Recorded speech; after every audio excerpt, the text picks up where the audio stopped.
G B S ಅಂದರೆ ಏನು, ಇದು ಯಾಕೆ ನನ್ನ ಮಗಳಿಗೆ ಏನಕ್ಕೆ ಅಟ್ಯಾಕ್ ಆಯಿತು, ನನ್ನ ಮಗಳು ಈಗ ಹೇಗಿದ್ದಾಳೆ, ಅವಳು ಫುಲ್ಲು ರಿಕವರ್ ಆದ್ಲಾ, ಈಗ ನಡೀತಾ ಇದ್ದಾಳಾ, ಇನ್ನೂ ನಡೆಯೋಕೆ ಆಗ್ತಾ ಇಲ್ವಾ, ಆಮೇಲೆ ಹಾಸ್ಪಿಟಲ್ದು ಖರ್ಚು ಎಷ್ಟಾಯಿತು, ಟೋಟಲ್ ಖರ್ಚು ಎಷ್ಟಾಯಿತು, ಇದು ಎಷ್ಟು ವರ್ಷದಿಂದ ಅಂದರೆ ಯಾವ್ಯಾವ ಏಜ್ನವರಿಗೆ ಇದು ಜಿ ಬಿ ಎಸ್ ಅಂತ ಪ್ರಾಬ್ಲಮ್ಮು ಅಟ್ಯಾಕ್ ಆಗುತ್ತೆ.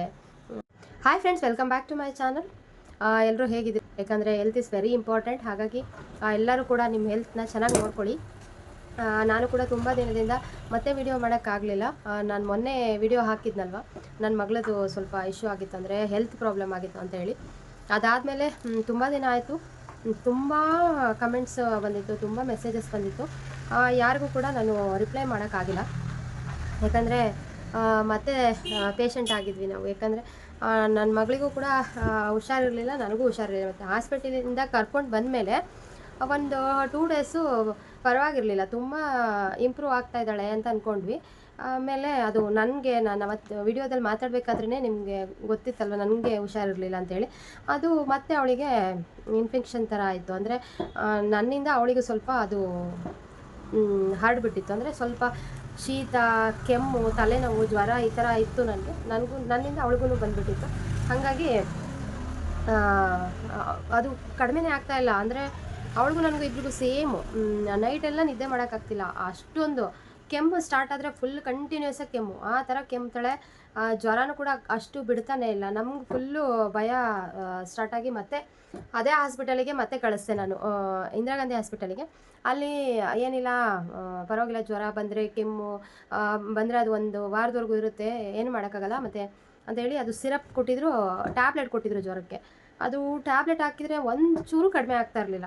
ಅವ್ರು ಕೊಟ್ಟಿರೋ ಟ್ಯಾಬ್ಲೆಟಿಗೆ ಜ್ವರ ಸ್ವಲ್ಪನೂ ಕಡಿಮೆ ಆಗ್ತಿರಲಿಲ್ಲ. ಮತ್ತು ಆವತ್ತಿನ ದಿನ ನೈಟಲ್ಲಿ ಫುಲ್ಲು ಮತ್ತೆ ಜ್ವರ, ಮತ್ತೆ ಕೆಮ್ಮು, ಫುಲ್ ಕಂಟಿನ್ಯೂಯಸ್ ಆಗಿ ಈ ಥರ ಆಗಿಬಿಡ್ತು. ಆಮೇಲೆ ಮತ್ತೆ ಅದ್ರದ್ದು ನೆಕ್ಸ್ಟ್ ಡೇ ಮತ್ತೆ ಇನ್ನೊಂದು ಹಾಸ್ಪಿಟಲಿಗೆ ಕರ್ಕೊಂಡೋದ್ವಿ. ಇಲ್ಲೇ ಗೊಟ್ಟಿಗೆರೆಯಲ್ಲಿ ಜಾಕೆಂಡ್ ಜಿಲ್ ಅಂತ ಇದೆ, ಅಲ್ಲಿ ಕರ್ಕೊಂಡೋದ್ವಿ. ಅಲ್ಲಿ ಕರ್ಕೊಂಡೋಗಿ ಅಲ್ಲಿ ಅದೆಲ್ಲ ತೋರಿಸ್ಬಿಟ್ಟು ಈ ಥರ ಎಲ್ಲ ಆಗಿತ್ತು ಅಂತೇಳಿ ತೋರಿಸಿ ಕರ್ಕೊಂಬಂದ್ವಿ. ಬಟ್ ಮೆಡಿಸನ್ ಕೊಟ್ಟಿದ್ರು, ಅಂದರೆ ಸಿರಪ್ಗಳು ಎಲ್ಲ ಕೊಟ್ಟಿದ್ರು. ಅದನ್ನು ಹಾಕ್ತಾಯಿದ್ರು ಕಂಟ್ರೋಲು ಅಷ್ಟೊಂದೇನು ಕಂಟ್ರೋಲ್ ಆಗ್ತಾ ಇರಲಿಲ್ಲ. ಬಟ್ ಅವರು ಸಿರಪ್ಪು ಜ್ವರ ಬಂದಾಗ ಹಾಕಿ ಅಂದಿದ್ರಲ್ಲ, ಅದು ಜ್ವರ ಬಂದಾಗ ಹಾಕಿದ ಮೇಲೆ ಸ್ವಲ್ಪ ಕಡಿಮೆ ಆಗ್ತಿತ್ತು, ಮತ್ತೆ ಬರ್ತಾಯಿತ್ತು. ಈ ಥರ ನಮ್ಗೆ ಏನು ಆಗ್ತಾಯಿದೆ ಅಂತಲೇ ಗೊತ್ತಾಗ್ತಾ ಇರಲಿಲ್ಲ. ಆ ಥರ ಇವನ್ ನನಗೂ ಕಡಿಮೆ ಆಗ್ತಾಯಿಲ್ಲ, ಅವಳಿಗೂ ಕಡಿಮೆ ಆಗ್ತಾಯಿಲ್ಲ. ಆ ಥರ ಫುಲ್ಲು ಈ ವೀಕೆಲ್ಲ ಏನಕ್ಕೂ ಮನಸ್ಸೇ ಇಲ್ಲ, ಆ ಥರ ಆಗಿಬಿಟ್ಟಿತ್ತು. ಏನೋ ಒಂದು ಸ್ವಲ್ಪ ಹುಷಾರಾಗ್ತಾ ಇದ್ದಾಳೆ, ಚೆನ್ನಾಗಿ ಆಗ್ತಾಯಿದ್ಲು. ನಾನು ಅವತ್ತು ವಿಡಿಯೋ ಹಾಕಿದ್ದೀನಿ. ಆ್ಯಕ್ಚುಲಿ ತುಂಬ ಜನ ನೋಡೋಕ್ಕೆ ಬಂದಿದ್ದರು, ಅಂದರೆ ಅವಳನ್ನ ನೋಡೋಕ್ಕೆ ಬರ್ತಾನೆ ಇದ್ರು, ನೋಡ್ಕೊಂಡು ಹೋಗೋಕ್ಕೆ. ಅಂದರೆ ಇಲ್ಲಿ ಹತ್ತಿರ ನಿಯರ್ ಬೈ ಇರೋರೆಲ್ಲರೂ ನೋಡೋಕ್ಕೆ ಬರ್ತಾಯಿದ್ರು. ಮತ್ತು ನಮ್ಮ ಅಂಗಡಿಗೆ ಬರ್ತಾಯಿದ್ರಲ್ವ, ಮಾನ್ಯ ಅವರು, ಆಶಾ ಅವರೆಲ್ಲ, ಮಂಜುಳಾ ಅವರೆಲ್ಲ ಅವತ್ತು ಬಂದರು ಮನೆಗೆ. ಸ್ವಲ್ಪ ಇನ್ನು ಒಬ್ಬರು ಅವಳನ್ನ ನೋಡಿ, ನನ್ನ ಮಗಳನ್ನ ನೋಡಿ ಸ್ವಲ್ಪ ಮೆಡಿಟೇಷನ್ ಮಾಡಿಸ್ಬೇಕು ಅಂತ ಹೇಳಿ ಅವ್ರು ಮೆಡಿಟೇಷನ್ ಮಾಡ್ಸೋಕ್ಕೆ ಬಂದಿದ್ರು ಅವತ್ತು. ಸರಿ ಅಂತೇಳಿ ಅವತ್ತು ಅವರೆಲ್ಲ ಬಂದಿದ್ದರು. ಅವ್ರ ಜೊತೆನೇ ಮತ್ತು ನನ್ನ ಮಗಳನ್ನ ಕರ್ಕೊಂಡು ಇಲ್ಲಿ ಅಂಗಡಿ ಹತ್ರ ಬಂದ್ವಿ. ಅಂಗಡಿ ಹತ್ರ ಬಂದಾಗ್ಲೂ ತುಂಬ ಆ್ಯಕ್ಟಿವ್ ಆಗಿದ್ಲು. ಮತ್ತು ಇಲ್ಲಿ ಅಂಗಡಿ ನಾವು ಒಳಗಡೆಗೆ ಬರಬೇಕು ಅಂದರೆ ಒಂದು 3 ಸ್ಟೆಪ್ಸ್ ಹತ್ತಿ ಬರಬೇಕು. ಅದನ್ನು ಸ್ವಲ್ಪ ಗೋಡೆ ಇಟ್ಕೊಂಡು ಕಷ್ಟಪಟ್ಟು ಪ್ರಾಕ್ಟೀಸ್ ಮಾಡಿದ್ಲು ಅವತ್ತು, ಸ್ಟೆಪ್ಸ್ ಹತ್ತೋದು. ಇಲ್ಲಿ ಪ್ರಾಕ್ಟೀಸ್ ಮಾಡಿ ಮನೆಗೆ ಹೋಗಿ ವಾಶ್ರೂಮ್ದು ಸ್ಟೆಪ್ಸ್ ಕೂಡ ಅವಳು ಹತ್ತಿದ್ಲು ಅವತ್ತು. ಅಪ್ಪ ಬೇಗ ಹುಷಾರಾಗ್ತಾಳೆ ಅಂತ ಅಂದ್ಕೊಂಡ್ವಿ. ಆಮೇಲೆ ಅವತ್ತು ನೈಟಿಂದಾನೇ ಫುಲ್ಲು ಜ್ವರ, ಕೆಮ್ಮು, ಈ ಥರ ತುಂಬ ಬೇಜಾರಾಗೋಯ್ತು. ಅವತ್ತಿಂದನೂ ಶಾಪು ಓಪನ್ ಮಾಡೇ ಇಲ್ಲ ನಾನು ಎಲ್ಲಿ ಹುಷಾರಿದ್ದ ಅದರಿಂದನೂ ಅವತ್ತಿಂದನೂ ನಾನು ಶಾಪ್ ಓಪನ್ ಮಾಡಿಲ್ಲ, ಕೆಲಸ ಕೂಡ ಆಗ್ತಾಯಿಲ್ಲ. ಮತ್ತು ಬಂದಮೇಲೆ ಒಂದು ಸ್ವಲ್ಪ ಎಮರ್ಜೆನ್ಸಿದು, ನಾನು ಮದುವೆ ಮುಗಿಸ್ಕೊಂಡು ಬಂದಮೇಲೆ ಕೊಡ್ತೀನಿ ಅಂದಿದ್ದು ಒಂದು ಸ್ವಲ್ಪ ಬ್ಲೌಸಸ್ ಇತ್ತು. ಅದೆಲ್ಲ ಇವಾಗ ಆಲ್ರೆಡಿ ಒಂದು 7-8 ಬ್ಲೌಸ್ ಇತ್ತು, ಅದನ್ನು ಸ್ಟಿಚ್ ಮಾಡಿಸ್ಬೇಕಿತ್ತು. ನಾನು ಅದನ್ನು ಸರಿ ಮನೆಯಲ್ಲೇ ಕಟ್ ಮಾಡಿಕೊಟ್ಟಿದ್ದೆ ಅವರಿಗೆ, ಮಂಜುಳಾ ಅವ್ರಿಗೆ ಕಟ್ ಮಾಡಿಕೊಟ್ಟಿದ್ದೆ. ಒಂದು ವರ್ಕ್ ಮಾಡೋದಿತ್ತು ಬ್ಲೌಸು, ಅದು ಕೂಡ ವರ್ಕ್ ಮಾಡಿ ಕಟ್ ಮಾಡಿಕೊಟ್ಟಿದ್ದೆ. ಅದಷ್ಟೇ ಸ್ಟಿಚ್ ಮಾಡಿಸಿರೋದು. ಮತ್ತು ಅವ್ರು ಫ್ರೀ ಇದ್ರೂ ನನಗೇನು ಬರೋಕ್ಕೂ ಆಗಿಲ್ಲ ಅಂಗಡಿಗೆ, ನಾನು ಕಟ್ ಮಾಡಿಕೊಡೋಕ್ಕೂ ಕೂಡ ಆಗಿಲ್ಲ. ಹೆಂಗೆ ಅಂದರೆ ಏನಕ್ಕೂ ಮೂಡಿಲ್ಲ, ಮೊಬೈಲ್ ಮುಟ್ಟೋಕ್ಕೂ ಕೂಡ ಮೂಡಿಲ್ಲ. ಆ ಥರ ಮೊಬೈಲ್ ಪಟ್ ಅಂತ ಯಾರೇ ಮೆಸೇಜ್ ಮಾಡಿದ್ರು ಅವಾಗಿಂದ ರಿಪ್ಲೈ ಮಾಡ್ತಾಯಿದ್ದೆ. ಇವಾಗ ಅವ್ರು ಮಾಡ್ತಾಯಿದ್ರು ನನಗೆ ರಿಪ್ಲೈ ಮಾಡೋಕ್ಕೂ ಕೂಡ ಆಗ್ತಿಲ್ಲ, ಅಷ್ಟು ಇದಾಗ್ಬಿಟ್ಟಿತ್ತು. ಹಾಗಾಗಿ ಯಾರಿಗೂ ಕೂಡ ರಿಪ್ಲೈ ಮಾಡಿಲ್ಲ. ಇವತ್ತು ಈಗ ಬಂದಿದ್ದೀನಿ, ಅಂದರೆ ಇವತ್ತು ಸ್ಯಾಟರ್ಡೆ ಅಲ್ವಾ, ನಮ್ಮ ಅತ್ತಿಗೆ ಮಗಳು ಕಾಲೇಜ್ ಮುಗಿಸ್ಕೊಂಡು ಬಂದವಳು. ಬಂದಮೇಲೆ ನಾನು ಮಧ್ಯಾಹ್ನವರೆಗೂ ಸ್ವಲ್ಪ ಮಲಗಿದೆ. ಬಟ್ ಅವಳು ನನ್ನ ಮಗಳು ಮಲ್ಕೊಳ್ಳೋಕೆ ಬಿಡಲಿಲ್ಲ ನನಗೆ. ಅದು ಕೊಡು ಇದು ಕೊಡು ನೀರು ಕೊಡು ಅಂತ ಎದ್ದೇಳಿಸ್ತಾನೆ ಇದ್ಲು. ಇವಾಗ ಅವಳು ಬಂದಮೇಲೆ ಅವಳ ಜೊತೆ ಬಿಟ್ಬಿಟ್ಟು ಬಂದೆ ಶಾಪಿಗೆ. ಯಾಕಂದರೆ ತುಂಬ ಜನ ಕಾಲ್ ಮಾಡ್ತಾನೇ ಇದ್ದರು. ಅಂದರೆ ವರ್ಕ್ ಮಾಡೋಕ್ಕೆ ಕೊಟ್ಟಿದ್ದರು ಬ್ಲೌಸ್ಗಳನ್ನ, ಟೈಲರ್ಗಳು ವರ್ಕ್ ಮಾಡೋಕೆ ಕೊಟ್ಟಿದ್ದರು. ಅವು ವರ್ಕ್ ಮಾಡೋ ಬ್ಲೌಸ್ಗಳನ್ನ ಕೊಡಬೇಕು, ವರ್ಕ್ ಹಾಕಬೇಕು. ನಾನು ಸ್ಟಿಚ್ ಮಾಡೋಕ್ಕಾಗಿಲ್ಲ ಅಂದ್ರೂ ಈಗ ಕಂಪ್ಯೂಟರ್ ಮಿಷಿನ್ ಇಲ್ಲಿರೋದ್ರಿಂದ ವರ್ಕ್ ಹಾಕಿಸ್ಬೇಕು. ತಾತನೂ ಕೂಡ ಬಂದಿಲ್ಲ, ಅವರು ಮಂಡೆಯಿಂದ ಬರ್ತೀನಿ ಅಂತ ಹೇಳಿದರು. ವರ್ಕ್ ಮಾಡಿಸೋದು ತುಂಬ ಇದೆ ಬಟ್ಟೆಗಳು. ಹಾಗಾಗಿ ಸರಿ ಅಂತೇಳಿ ಅಟ್ಲೀಸ್ಟ್ ಅದನ್ನಾದರೂ ವರ್ಕ್ ಮಾಡಿ ಡಿಸ್ಪ್ಯಾಚ್ ಮಾಡಿಬಿಡೋಣ ಅಂತ. ಯಾಕಂದರೆ ಇಲ್ಲ ಸುಮ್ಮನೆ ಕುತ್ಕೊಂಡ್ರೂ ಆಗಲ್ಲ ಕೆಲಸ. ತುಂಬ ನನಗೆ ಏನು ಮಾಡೋಕ್ಕಾಗದೇ ಇರೋ ಅಷ್ಟೇ ಸುಸ್ತಾಗಿತ್ತು. ನಾನು ಒಂದಿನ ಹೋಗಿ ಹಾಸ್ಪಿಟಲಲ್ಲಿ ಒಂದಿನ ಇದ್ದು, ಅಂದರೆ ಗ್ಲೂಕೋಸೆಲ್ಲ ಹಾಕ್ಸ್ಕೊಂಡು ಮತ್ತು ಇನ್ನೊಂದು ಸರಿ ಮೆಡಿಸನ್ಗಳು ಒಂದು ಸರಿ ತೊಗೊಂಡು 3 ಡೇಸ್ ಆದರೂ ಕಡಿಮೆ ಆಗಿಲ್ಲ. ಮತ್ತೆ ತೊಗೊಂಡು ಈಗ ಒಂದು ಸ್ವಲ್ಪ ಪರವಾಗಿಲ್ಲ. ಹೆಂಗೆ ಆಗಿದೆ ಅಂತಂದರೆ ಕಫ ಎಲ್ಲ ಜಾಸ್ತಿ ಆಗಿಬಿಟ್ಟಿತ್ತು. ಫುಲ್ಲು ಕಿವಿ ಎಲ್ಲ ಬ್ಲಾಕ್ ಆಗಿರೋ ಥರ. ಇವಾಗಲೂ ನಾನು ಏನೋ ಜಾಸ್ತಿ ಕೇಳಿಸ್ತಾನೆ ಇಲ್ಲ ಅನ್ನೋ ಥರ. ನಾನು ಮಾತಾಡ್ತಿರೋದು ನಿಮ್ಗೆ ಎಷ್ಟು ಕೇಳಿಸ್ತಾ ಇದೆ ಅಂತಲೂ ನನಗೆ ಅಷ್ಟೊಂದು ಐಡಿಯಾ ಇಲ್ಲ. ಆ ಥರ ಆಗಿಬಿಟ್ಟಿದೆ. ಯಾವಾಗ ಕ್ಲಿಯರ್ ಆಗುತ್ತೋ, ಯಾವಾಗೆಲ್ಲ ಹುಷಾರಾಗ್ತೀವೋ ಅನಿಸ್ಬಿಟ್ಟಿದೆ. ನನ್ನ ಮಗನಿಗೆ ಎಕ್ಸಾಮ್ ನಡೀತಾ ಇದೆ. ಇವಳನ್ನ ಕಳಿಸಿಲ್ಲ ಸ್ಕೂಲಿಗೆಲ್ಲ, ಕಳ್ಸೋಕ್ಕಾಗಲ್ಲ, ಸದ್ಯಕ್ಕೆ ಕಳ್ಸೋಕ್ಕಾಗಲ್ಲ. ಆಮೇಲೆ ನೋಡೋಣ. ಅವಳು ಚೆನ್ನಾಗಿದ್ದಿದ್ರೆ ನಿಜವಾಗ್ಲೂ ತುಂಬ ಬೇಗ ರಿಕವರ್ ಆಗ್ತಾಯಿದ್ಲು. ಆಮೇಲೆ ತುಂಬ ಜನ ಏನಂದರೆ ಯಾಕೆ ಬರುತ್ತೆ ಇದು, ಏನಕ್ಕೆ ಈ ಥರ ಆಯಿತು, ಈಗ ಹೆಂಗಿದ್ದಾಳೆ ಮಗಳು, ತುಂಬ ಜನ ಕಮೆಂಟ್ ಮಾಡಿದ್ದೀರಾ. ನಾನೊಂದು 100 ಮೇಲೇ ಬಂದಿದೆ ಕಮೆಂಟು. ಪ್ರತಿಯೊಂದು ಕಮೆಂಟೂ ಓದಿದ್ದೀನಿ, ಬಟ್ ನಂಗೆ ರಿಪ್ಲೈ ಮಾಡೋಕ್ಕಾಗಿಲ್ಲ. ಅದು ಒಂದು ವಿಡಿಯೋ ಮಾಡಿಬಿಟ್ಟೇ ಹೇಳೋಣ ಅಂತ. ಹೆಂಗಿದ್ದಾಳೆ, ಚೆನ್ನಾಗಿದ್ದಾಳ ಅಂತ ಎಷ್ಟೊಂದು ಜನ ಕೇಳಿದ್ದೀರಾ. ಮತ್ತು ಎಷ್ಟೊಂದು ಜನ ದೇವ್ರು ಬೇಡ್ಕೊಳ್ಳಿ, ಅದು ಮಾಡಿ ಇದು ಮಾಡಿ. ನಾವು ದೇವ್ರು ಬೇಡ್ಕೋತೀವಿ ಅವಳು ಚೆನ್ನಾಗಾಗಲಿ ಅಂತ ಹೇಳಿ. ಮಂಗಳೂರವರೆಗೂ ನಾವು ಕೊರಗಜ್ಜನ ಬೇಡ್ಕೋತೀವಿ, ಸಾಯಿಬಾಬನ ಬೇಡ್ಕೋತೀವಿ, ರಾಘವೇಂದ್ರ ಸ್ವಾಮಿಗಳನ್ನ ಬೇಡ್ಕೋತೀವಿ ಹುಷಾರಾಗಲಿ ಬೇಗ ಅಂತ ಹೇಳಿ ತುಂಬ ಜನ ಕಮೆಂಟ್ ಮಾಡಿದರೆ. ಹೌದು. ಮತ್ತು ಇನ್ನೊಬ್ಬರು ನನಗೆ ದೇವಸ್ಥಾನಕ್ಕೂ ಹೋಗಬೇಕು, ಅದನ್ನು ನಾವು ಇದು ಮಾಡ್ಕೋಬೇಕು ಅಂತ ಹೇಳಿ. ನಾನು ಮಾಡ್ಕೋಬಾರ್ದು ಅಂತ ಹೇಳಿಲ್ಲ. ಯಾಕಂದರೆ ಈಗ ಇಮ್ಮಿಡಿಯೇಟಾಗಿ ನಮ್ಮದು ಕೇಸ್ ಏನಾಗಿತ್ತು ಅಂದರೆ ಇಮ್ಮಿಡಿಯೇಟಾಗಿ ಟ್ರೀಟ್ಮೆಂಟ್ ಕೊಡಿಸ್ಬೇಕಿತ್ತು.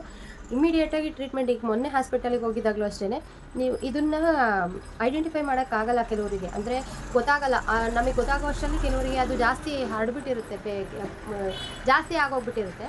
ಆವಾಗ ಉಳಿಯೋದು ಚಾನ್ಸಸ್ ತುಂಬ ಕಡಿಮೆ ಇರುತ್ತೆ. ನೀವು ಬೇಗ ಗೊತ್ತು ಮಾಡಿದ್ದೀರಾ, ಬೇಗ ಗೊತ್ತು ಮಾಡಿಕೊಂಡು ಅವಳಿಗೆ ಟ್ರೀಟ್ಮೆಂಟ್ ಕೊಡಿಸಿದ್ದೀರಾ, ಅವಳು ಚೆನ್ನಾಗಾಗ್ತಾಳೆ ಅಂತ ಹೇಳಿದರು. ಮತ್ತು ಕೆಲವೊಬ್ಬರು ನನಗೆ ಕಮೆಂಟ್ ಮಾಡಿದರು, ಮೆಸೇಜ್ ಮಾಡಿದರು.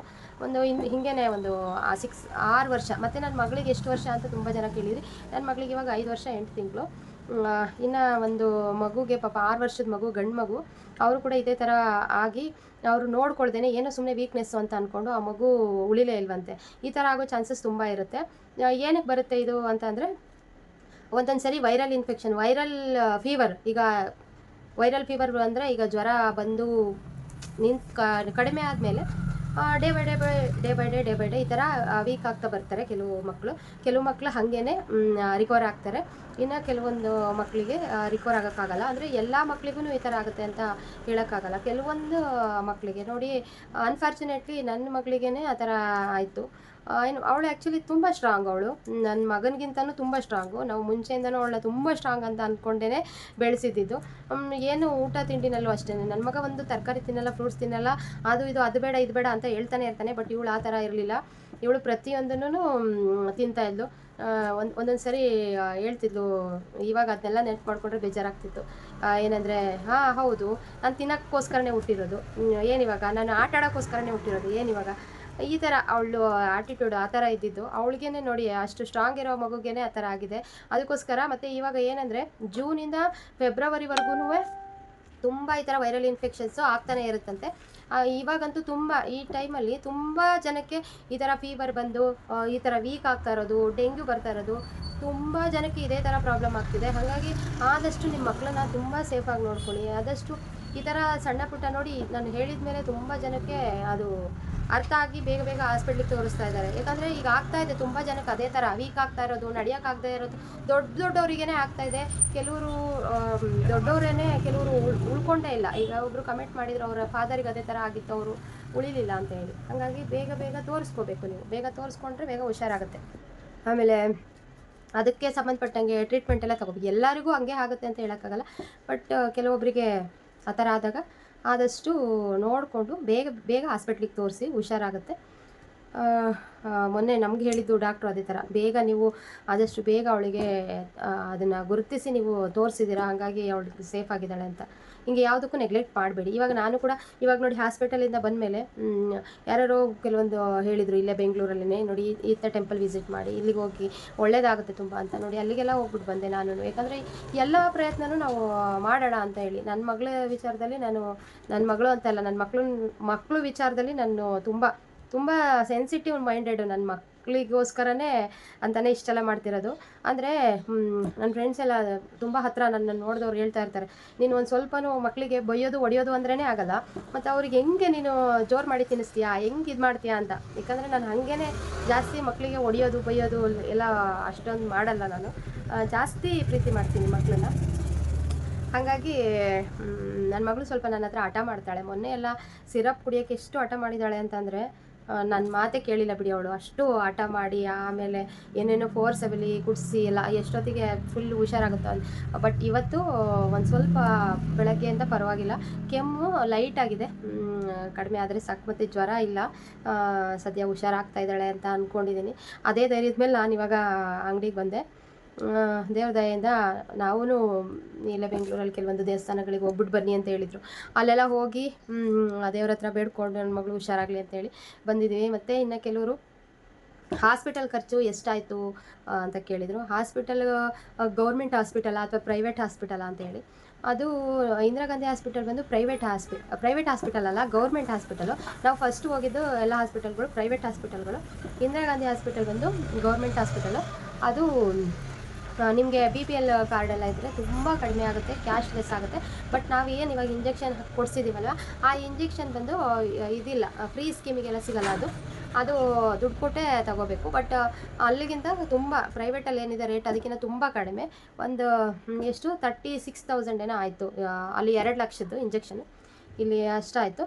ಬಟ್ ಎಲ್ಲ ಸೇರಿ ನಮ್ಮದು ಒಂದು 60-70 ಈ ಥರ ಆಯಿತು. ಬಟ್ ಪ್ರೈವೇಟ್ ಹಾಸ್ಪಿಟಲಲ್ಲಿ ತುಂಬಾ ಜಾಸ್ತಿ.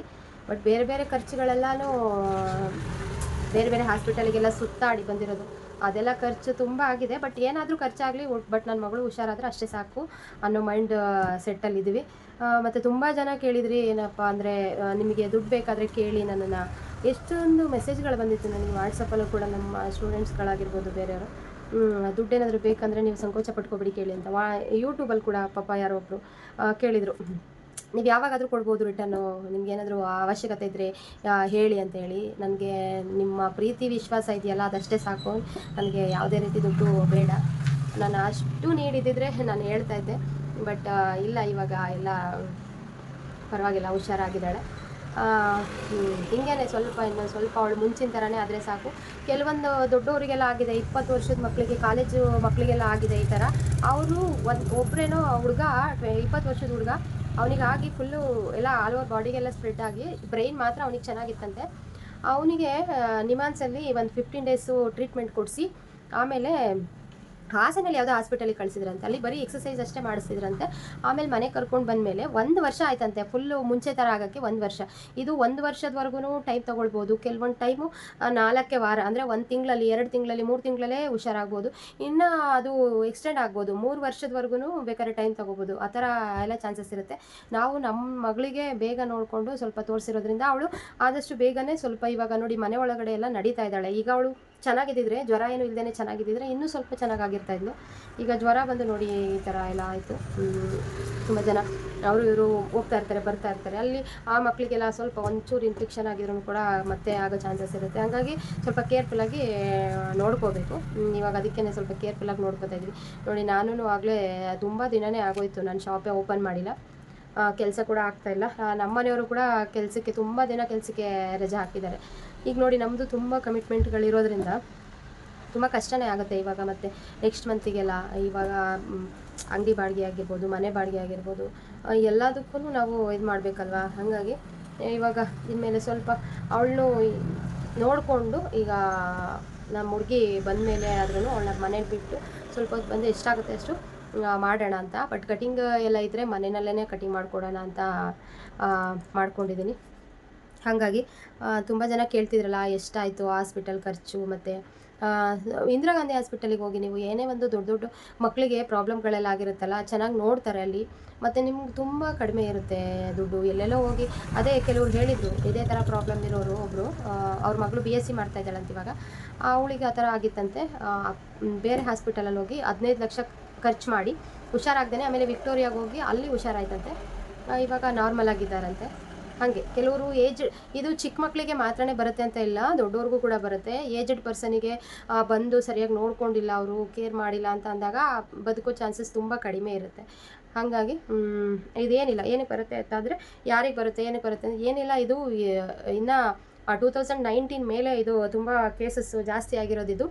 ಬಟ್ ಇನ್ನೂ ಸ್ಪೆಸಿಫಿಕ್ ರೀಸನ್ನೇ ಗೊತ್ತಿಲ್ಲ. ಈ ಥರ ವೀಕ್ ಆಗ್ತಾರೆ, ಬಟ್ ಯಾವುದಾದ್ರೂ ವೈರಲ್ ಇನ್ಫೆಕ್ಷನ್ಸ್, ವೈರಲ್ ಫೀವರ್, ಈ ಥರ ಜ್ವರ, ಸಾಂಕ್ರಾಮಿಕ ಜ್ವರ ಅಂತ ಏನು ಹೇಳ್ತೀವಿ, ಈ ಥರ ಜ್ವರಗಳು ಬಂದು ಹೋದ್ಮೇಲೆ ಈ ಥರ ಆಗೋ ಚಾನ್ಸಸ್ ಇರುತ್ತೆ ಕೆಲವರಿಗೆ. ಇವಾಗ ನೋಡಿ ಕೋವಿಡ್ ಎಲ್ಲ ಆದಮೇಲೆ ಮನುಷ್ಯರದು ಹೆಲ್ತ್ ಹಿಂಗೆ ಇರುತ್ತೆ ಅಂತ ಹೇಳೋಕ್ಕಾಗಲ್ಲ, ಏನೇನೋ ಹಲವಾರು ಪ್ರಾಬ್ಲಮ್ಗಳು, ಕಾಯಿಲೆಗಳು ಬರ್ತಾನೆ ಇದ್ದಾವೆ. ನಮ್ಮ ಹೆಲ್ತ್ನ ನಾವು ಸೇಫ್ಟಿಯಾಗಿ ನೋಡ್ಕೋಬೇಕು.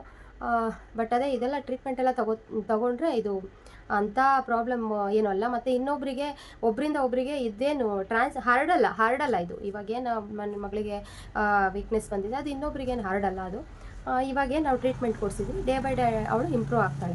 ಅದೇ ಈಗ 2 ವಾರದಲ್ಲಿ ಸ್ವಲ್ಪ ಹಾಗೆ ಇರುತ್ತೆ, 3ನೇ ವಾರ 4ನೇ ವಾರದಿಂದ ಸ್ವಲ್ಪ ಇಂಪ್ರೂವ್ ಆಗ್ತಾಳೆ. 3ನೇ ವಾರ 4ನೇ ವಾರನೂ ಅವಳು ತೊಗೊಳ್ಳಿಲ್ಲ. ಆ್ಯಕ್ಚುಲಿ ಹಾಸ್ಪಿಟಲಿಂದ ಬಂದ ಮೇಲೇ ಒಂದು ಸ್ವಲ್ಪ ಅವಳು ಎಲ್ಲನೂ ಪ್ರಾಕ್ಟೀಸ್ ಮಾಡಬೇಕು ಅಂತ ಅವಳು ಸುಮ್ಮನೆ ಕುತ್ಕೊಳ್ಳಲ್ಲ. ಅವಳು ಎದ್ದೇಳೋಕ್ಕಾಗಲಿ, ಕುತ್ಕೊಳ್ಳೋಕ್ಕಾಗಲಿ, ನಿಂತ್ಕೊಳ್ಳೋಕೆ ತುಂಬ ಟ್ರೈ ಮಾಡ್ತಾಳೆ ಅವಳು. ಹಾಗಾಗಿ ಆಗ್ತಿದ್ಲು, ಚೆನ್ನಾಗಿ ಆಗ್ತಿದ್ಲು. ಬಟ್ ಅದೇನೋ ಗೊತ್ತಿಲ್ಲ, ಮತ್ತೆ ಅದು ಜ್ವರ, ಕೆಮ್ಮು ಎಲ್ಲ ಬರ್ತಾ ಇರೋದ್ರಿಂದ ಯಾರು ನೋಡಿದ್ರೂ ಇವಾಗ ಜ್ವರ, ಕೆಮ್ಮು, ಅದು ಇದು ಅಂತ ಹೇಳ್ತಾನೆ ಇದ್ದಾರೆ. ನನಗೇ ಬೇಗ ಹುಷಾರಾಗಲಿಲ್ಲ. ನಾನೇ ನೋಡಿ ಹಾಸ್ಪಿಟಲ್ಗೆ ಹೋಗಲ್ಲ, ಹಾಗೆ ಹುಷಾರು ಮಾಡ್ಕೊತೀನಿ ಅಂದವಳು ಫುಲ್ಲು ಸುಸ್ತಾಗ್ಬಿಟ್ಟೆ. ಹಾಸ್ಪಿಟಲಿಗೆ ಹೋಗಿ ಗ್ಲುಕೋಸ್ಗಳನ್ನೆಲ್ಲ ಹಾಕಿಸ್ಕೊಂಡು, ಇಂಜೆಕ್ಷನ್ ಎಲ್ಲ ಮಾಡಿಸ್ಕೊಂಡು, ಮತ್ತು 2 ಸರಿ ಟ್ರೀಟ್ಮೆಂಟ್ ತೊಗೊಂಡಿದ್ದೀನಿ. ಇನ್ನೂ ಫುಲ್ಲು ಕ್ಯೂರ್ ಆಗೋಕ್ಕಾಗಿಲ್ಲ ನನಗೆ. ಆ ಥರ ಇವಾಗ ಆದಷ್ಟು ಎಲ್ಲರೂ ಕೇರ್ಫುಲ್ಲಾಗಿ ನೋಡ್ಕೊಳ್ಳಿ. ನಮ್ಮ ಮನೇಲಿ ಎಲ್ಲರಿಗೂ ಹುಷಾರಿಲ್ದಂಗಾಗಿ ಇದಾಗೋಯ್ತು. ಅಂದರೆ ಫಸ್ಟ್ ಅವಳು ನಮ್ಮ ಅತ್ತಿಗೆ ಮಗಳಿಗೆ ಜ್ವರ ಬಂತು, ಆಮೇಲೆ ನಮ್ಮ ಮನೆಯವರಿಗೆ ಬೇಗ ಹುಷಾರಾದರು ಅವರು. ಆಮೇಲೆ ನನ್ನ ಮಗನ ಊರಿಗೆ ಕಳಿಸ್ದೆ ಫಸ್ಟ್, ಆಮೇಲೆ ನನ್ನ ಮಗಳಿಗಾಯಿತು. ನನ್ನ ಮಗಳಿಗಾದ್ಮೇಲೆ ಇಲ್ಲಿ ನೋಡ್ಕೊಳ್ಳೋರು ಯಾರೂ ಇಲ್ಲ ಅಂತ ಊರಿಗೆ ಕಳಿಸ್ದೆ. ಊರಲ್ಲಿ ಅವನಿಗೂ ಕೂಡ ಕೆಮ್ಮು, ಜ್ವರ ಎಲ್ಲ ಬಂದು ಇವಾಗ ಕಡಿಮೆ ಆಗಿದೆ. ಅವನು ಚೆನ್ನಾಗಿದ್ದಾನೆ, ಸ್ಕೂಲ್ಗೆ ಹೋಗ್ತಾ ಇದ್ದಾನೆ. ಮಂಡೆಯಿಂದ ಎಕ್ಸಾಮ್ ಇದೆ ಅವನಿಗೆ. ಹಾಗಾಗಿ ಎಲ್ಲರೂ ಈಗ ಆಮೇಲೆ ನಾನು ಕೂಡ ಪೇಷಂಟ್ ಆದೆ. ಇವಾಗ ಏನು ಮಾಡೋಂಗಿಲ್ಲ, ಏನು ಕಷ್ಟಗಳು ಏನು ಬರ್ತವೆ ನಮ್ಮನ್ನು ಸ್ಟ್ರಾಂಗ್ ಮಾಡೋಕ್ಕೇ ಬರ್ತವೆ ಅಂತ ಅಂದ್ಕೋಬೇಕಷ್ಟೇ. ಎಷ್ಟು ನಾವು ಕಷ್ಟ ಕೊಡ್ತೀವಿ, ಯಾವ ಥರ ಫೇಸ್ ಮಾಡ್ತಾಳೆ ನೋಡೋಣ ಅಂತಲೇ ಕಷ್ಟಗಳು ಕೆಲವೊಂದು ಬರ್ಬೋದು. ಅದನ್ನೆಲ್ಲ ಫೇಸ್ ಮಾಡಿ ನಾವು ಮುಂದೆ ಹೋಗಬೇಕು. ಆಮೇಲೆ ಮುಂದೊಂದು ದಿನ ಒಂದು ಒಳ್ಳೇದಾಗ್ಬೋದು ನಮಗೆ ಅನ್ನೋ ಹೋಪ್ಸು, ಭರವಸೆನಲ್ಲಿ ನಾನು ಇದ್ದೀನಿ. ಯಾವುದೇ ಕಷ್ಟಗಳು ಬಂದ್ರೂ ಅಷ್ಟೇ ಕುಗ್ಗಬಾರ್ದು ಅಂತ. ಕುಗ್ಗೋದೇನು ಈ ಮಕ್ಳ ವಿಚಾರದಲ್ಲಿ ಫುಲ್ಲು ಇದೇ ಆಗೋಗ್ಬಿಡ್ತೀವಿ.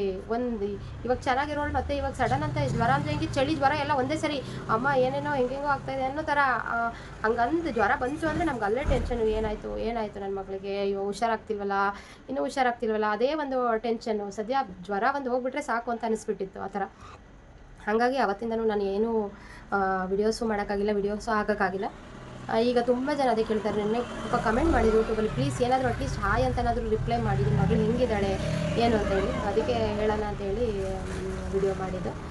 ಆದಷ್ಟು ನಿಮ್ಮ ಮಕ್ಕಳನ್ನೆಲ್ಲ ಆದಷ್ಟು ಕೇರ್ಫುಲ್ಲಾಗಿ ನೋಡ್ಕೊಳ್ಳಿ. ಏನಾದರೂ ಸಣ್ಣದು ಈ ಥರ ಕಂಡ್ರೂ ಹಾಸ್ಪಿಟ್ಲಿಗೆ ತೋರಿಸಿ, ಹುಷಾರು ಮಾಡ್ಬೋದು, ಕ್ಯೂರ್ ಮಾಡ್ಬೋದು. ಏನಾದರೂ ಜಾಸ್ತಿ ಪ್ರಾಬ್ಲಮ್ಗಳಿರೋ ಮಕ್ಕಳನ್ನ ಆದಷ್ಟು ನಿಮ್ಗೆ ಅಷ್ಟು ಕೆಪಾಸಿಟಿ ಇಲ್ಲ ನಾವು ಪ್ರೈವೇಟ್ ಹಾಸ್ಪಿಟಲಲ್ಲಿ ತೋರ್ಸೋಕ್ಕೆ ಅನ್ನೋಂಥವ್ರು ಕೂಡ ನೋಡಿ ಗೌರ್ಮೆಂಟ್ ಹಾಸ್ಪಿಟಲಲ್ಲಿ ಅಲ್ಲಿ ಹೋಗಿ ತೋರಿಸಿ, ಚೆನ್ನಾಗಿ ನೋಡ್ತಾರೆ. ಪರವಾಗಿಲ್ಲ, ನನ್ನ ಮಗಳಿಗೆ ಅಲ್ಲೇ ಇವಾಗ ಹುಷಾರು ಮಾಡಿರೋದು. ಪೂರ್ತಿ ಹುಷಾರಾದರೆ ಸಾಕು. ಅದನ್ನೇ ನಾನು ಎಲ್ಲ ದೇವರಲ್ಲೂ ನಾನೇನು ದೇವ್ರು ಕೇಳ್ಕೊಂಡಿಲ್ಲ ಅಂತ ಇಲ್ಲ. ಎಷ್ಟು ದೇವರಿದೆ ಎಲ್ಲ ದೇವ್ರಿಗೂ ಕೈ ಮುಗ್ದಿದ್ದೀನಿ ನನ್ನ ಮಗಳು ಹುಷಾರಾಗಬೇಕು ಅಂತ ಹಾಸ್ಪಿಟಲಲ್ಲಿ. ಹಾಗೆ ಕಡೆ ಇದೂ ಇರಬೇಕು, ಭಕ್ತಿ ಅನ್ನೋದು ಮನಸ್ಸಲ್ಲಿ ಇರಬೇಕು. ಬಟ್ ಅದನ್ನೇ ಇದನ್ನು ಬಿಟ್ಟು ಅದನ್ನು ಮಾಡಿ ಅಂತ ಹೇಳಲ್ಲ, ಎರಡೂ ಇರಲಿ, ನಾನು ಅದನ್ನೇ ಹೇಳೋದು. ಮತ್ತು ಮೆಡಿಟೇಷನಿಂದನೂ ಕೂಡ ತುಂಬ ಯೂಸ್ ಆಗುತ್ತೆ ಅಂತ ಹೇಳಿ ನಮಗೆ ಅಲ್ಲಿಂದ ಬಂದು ಅವರು ಹೇಳ್ಕೊಟ್ಟಿದ್ರು. ಈಗ ಸ್ವಲ್ಪ ಹುಷಾರಾಗ್ತಾ ಇದ್ದೀವಲ್ಲ ಇಬ್ಬರೂ, ನಾನು ನನ್ನ ಮಗಳು ಇಬ್ಬರೂ ಕಂಟಿನ್ಯೂ ಮಾಡ್ತೀವಿ ಮೆಡಿಟೇಷನ್ನು. ಪಾಪ ಅವ್ರು ಅಲ್ಲಿಂದ ಬಂದು ನಮಗೆ ಹೇಳ್ಕೊಟ್ಟಿದ್ರು. ಹಾಗಾಗಿ ಮೆಡಿಟೇಷನ್ ಕಂಟಿನ್ಯೂ ಮಾಡ್ತೀವಿ ನಾವು. ತುಂಬ ಒಳ್ಳೆಯದಿದೆ ಇದು, ಅಡ್ವಾಂಟೇಜಸ್ ತುಂಬ ಇದೆ ಮೆಡಿಟೇಷನಿಂದ.